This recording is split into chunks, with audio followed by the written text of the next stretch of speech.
मीर महबूब अली खान। तो मीर महबूब अली खान 1869 से 42 ईयर्स तक हुकूमत करे इन्हों। तो मीर महबूब अली खान क्यों इतने लंबे अरसे तक हुकूमत करे? क्योंकि इन्हों 3 साल की उम्र में ही इनको सुल्तान बना दिए गए थे। कितने कितने साल की उम्र में सुल्तान बनाए थे इनको?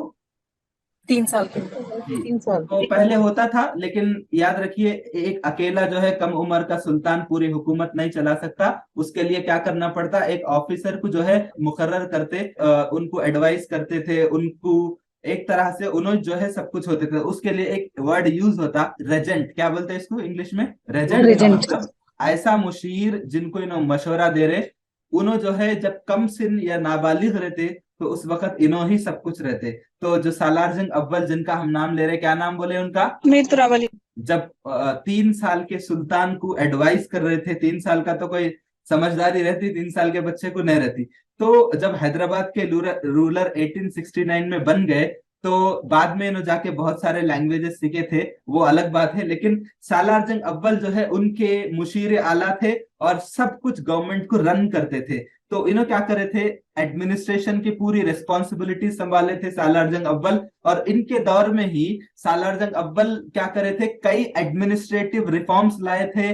फाइनेंशियल और एडमिनिस्ट्रेशन मतलब इंतजामी उमूर ऐसा सुधारे कि एक तरफ से एडमिनिस्ट्रेशन भी सुधर गया और माली हालत भी बेहतर हो गई। इसके अलावा आसिफिया स्टेट लाइब्रेरी 1891 में कायम हुआ।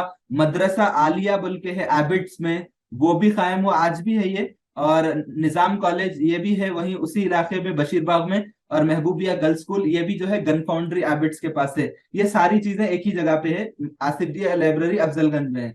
तो ये सारी चीजें इन्होंने बनाए थे। और भी कई तालीमी इदारे खोले थे, और इसके अलावा जो है मेडिकल स्कूल भी कायम करे थे।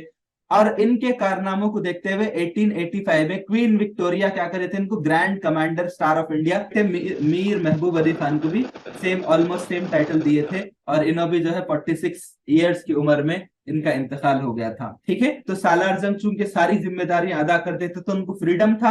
और उसका बेहतरीन और भरपूर फायदा जो है हैदराबाद स्टेट को हुआ, इस एतबार से कि उन्होंने जब उनको फ्रीडम दिए थे, तो जब किसी ऑफिसर को आप ज्यादा फ्रीडम देंगे और पॉलिटिकल मामले में उसको नहीं लगाएंगे, तो उन क्या करता, अपना पूरे क्या बोलते पूरे इख्तियारात और आजादी का भरपूर फायदा उठाता हूँ। ठीक है, समझ गए आप लोग?